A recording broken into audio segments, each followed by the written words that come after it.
Happy Monday, y'all. It's been a couple weeks since, let me move this up. Okay. So it's been a couple weeks. I had to recuperate from prom stuff. But a lot of you all in the comments have been asking me, like, what do I eat in a day? And I typically don't. Well, let me go back.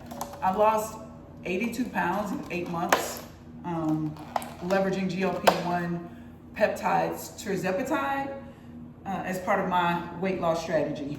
And I got diagnosed with prediabetes last year, high blood pressure. I had a bunch of inflammation.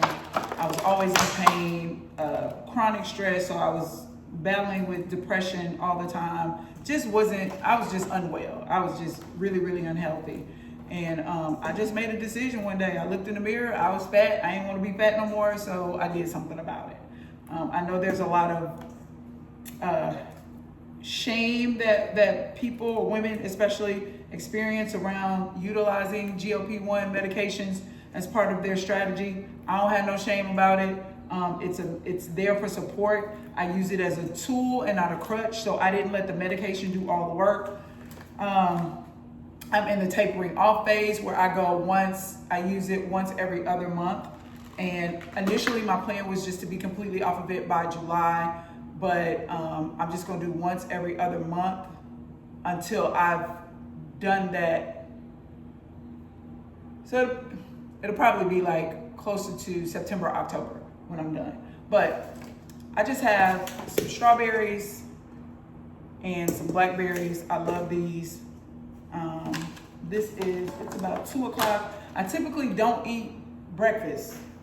And if I do, it's like a piece of fruit or something like that.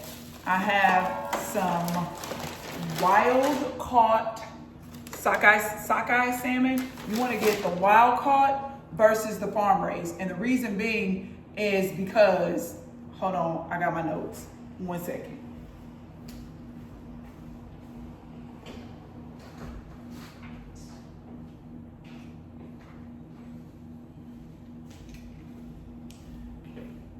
I got my notes.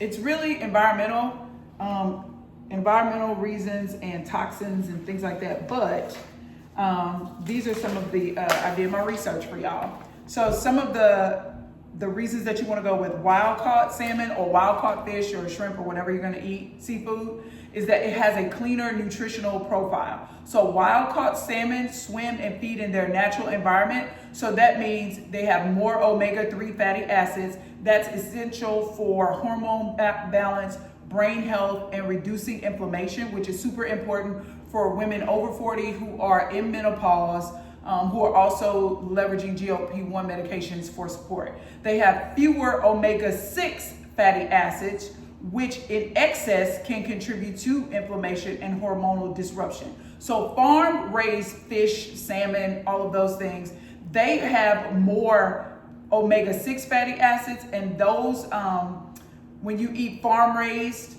seafoods, they contribute to the inflammation and hormonal disruption. And then the wild-caught salmon and fish has more minerals like selenium, zinc, and iron that support thyroid function, metabolism, and detox. And so farm-raised fish are often exposed to antibiotics and toxins. They live in crowded tanks, which leads to disease. So often they are fed antibiotics and pesticides to keep them from getting sick. But those antibiotics and pesticides being fed to them is now when you eat it, it goes into your body and it keeps them from getting sick. But because we obviously have different makeup, because we're humans, it's going to work against us. And then farm-raised fish are fed processed pellets made of corn, and you know our bodies can't digest corn. Corn made of pellets made of corn, soy, and even animal byproducts, not their natural diet. They're exposed to dioxins and PCBs, and those are toxic chemicals linked to cancer and hormone disruption. So if you want to know why this matters, your body is already fighting inflammation, insulin resistance, and hormonal shifts, especially during menopause. You need the cleanest, most nutrient dense sources of protein and fat to support your healing. And then if you're trying to lose weight, detox your liver, and get your estrogen and progesterone ratio back in balance, the chemicals that are found in the farm-raised fish, they work against you. So wild-caught fish has fewer calories but more protein. And so wild-caught salmon is naturally leaner. It's lower in calories and fat, especially the unhealthy kind of fat, and it's higher in quality protein, which helps maintain lean muscle and boost metabolism, critical on GLP-1 meds. And why that matters is the more lean muscle you maintain, the better your metabolism runs, and that's the name of the game for sustainable weight loss and energy as we are navigating these midlife menopause streets. So I just wanted to give you that information again. I have, I eat strawberries and blackberries, and I have oranges, and I got all this stuff from Kroger. And if you are grocery shopping, if you are trying to grocery shop and trying to change your habits, change your eating habits while you're on the GLP-1 medication, just stay outside the aisles. Like, don't go down the aisles unless you're going to get rice. And I think I said in one of my other videos, the only rice you need to eat is either jasmine rice or basmati rice or brown rice. When you look on the back of the ingredients, let me see, I think I had some basmati rice. So I have this this basmati rice by Mahatma, and as you can see, it only has one ingredient. I don't know if you can see that. Ingredients, basmati rice. There are some rices that you can get, and it's a whole bunch of words, ingredients that you can't pronounce. You don't want that rice. So I have this. I try to get fresh green beans when I can, or fresh vegetables. They didn't have any, not the ones I like. So I got these organic trimmed green beans. We'll eat that. The rice. Again, I have my wild sockeye salmon, and I have sweet potatoes. Sweet potatoes are a really good source of fiber to help you stay lean, healthy, and all that stuff. So this is typically what I would eat for lunch. It's about 2 o'clock. Did I eat breakfast? No, I think I ate like an apple or something like that. Now you want to eat. You don't want to skip meals even though your appetite is being suppressed, because when you skip meals, your body doesn't know when it's going to get any more fuel, so it'll hold on to the food longer. So you want to eat short meals, even if it's just like an apple, put you some almond butter or peanut butter on it. You want to get you a quick, some tuna or something like that. A couple of boiled eggs. If you want to eat avocado, I don't fool with avocado like that. But hummus, I don't eat hummus, but I hear it's good for you. I won't know because I'm not trying it.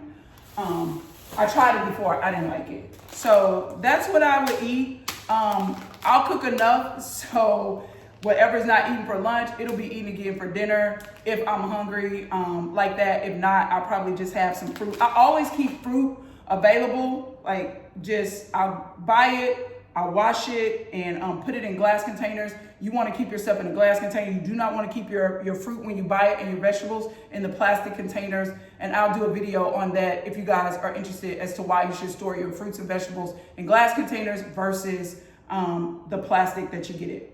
That it comes with in the store. So that's it. That's what I'll eat. And I typically eat the same thing. If it's not salmon, it'll be some organic, like chicken breasts that I get from Whole Foods. I typically try not to buy the packaged meats, the prepackaged meats. I'll eat turkey. Now that I do get the Simple Truth organic, like ground turkey, because typically at Whole Foods or at Kroger in the meat section, they don't really have ground turkey. Now you can eat beef if you want, you can eat steak, you want to eat protein, lamb chops, things like that. But I typically pair it with a rice, a vegetable, or just the meat and the vegetables by itself and some fruit. So that's it. That's typically what I eat for lunch and or dinner. In between, again, snacks, almonds, apples, fruit. I love carrots and broccoli. I'll steam me some carrots and broccoli and I'll eat that for a snack as well. But that's it. I hope this video was helpful for you guys. And let me know in the comments what resonated with you or what areas of your weight loss journey that you're on that you need more support with.